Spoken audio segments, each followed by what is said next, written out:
Today we take you on an emotional journey to the final nights of the life of Amirul Mu'mineen, Imam Ali ibn Abi Talib. A night filled with worship, tears, and divine secrets. The night of the 19th Ramadan, 40 AH, the night that shook the heavens. It was a night unlike any other. Imam Ali felt a deep sense of unease. He repeatedly gazed at the sky and said words that filled the hearts of his family with fear and sorrow.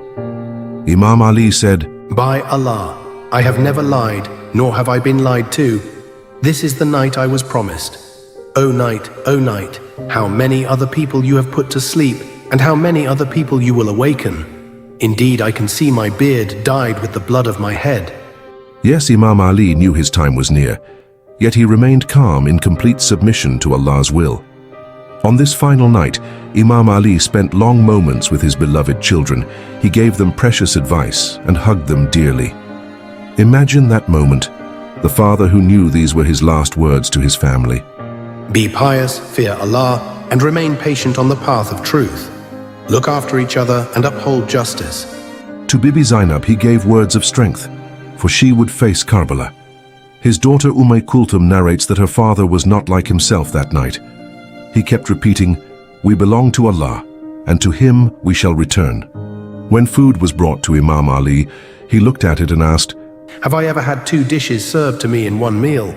He only ate salt and bread and pushed away the milk, saying, "Take this away. Don't you know I never eat 2 kinds of food together?" Even on his last night, the Lion of Allah, the conqueror of Khaybar, lived a life of simplicity, humility, and submission.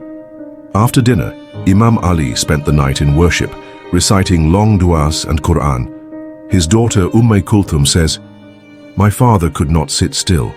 He would stand, then sit, then look toward the heavens, as if he was speaking to someone we could not see." Imam Ali recited, "O Allah, bless Prophet Muhammad and the family of Prophet Muhammad, and grant me the company of the righteous." It was as if Imam Ali was preparing to meet his Lord. The entire night he remembered Allah, crying, whispering, praying. As dawn approached, Imam Ali left for Masjid-e-Kufa. Even the ducks and birds tried to block his path.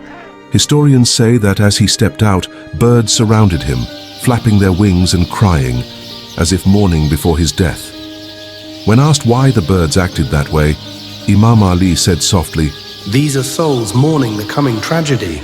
Imam Ali stood for prayer, the prayer of the lovers of Allah.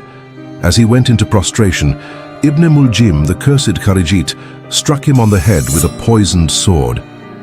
At that moment, Imam Ali declared, "By the Lord of the Kaaba, I am successful." The angels cried. The skies wept. The world had lost the voice of justice, but his legacy of sacrifice, truth, and love for Allah lives on. As we remember the martyrdom of Imam Ali, let us reflect. Are we living by his example of simplicity, worship, and justice? Can we be the voice of truth like Imam Ali in our homes, our communities? As we shed tears for his loss, let us also promise to walk his path, the path of love, mercy, and standing for truth.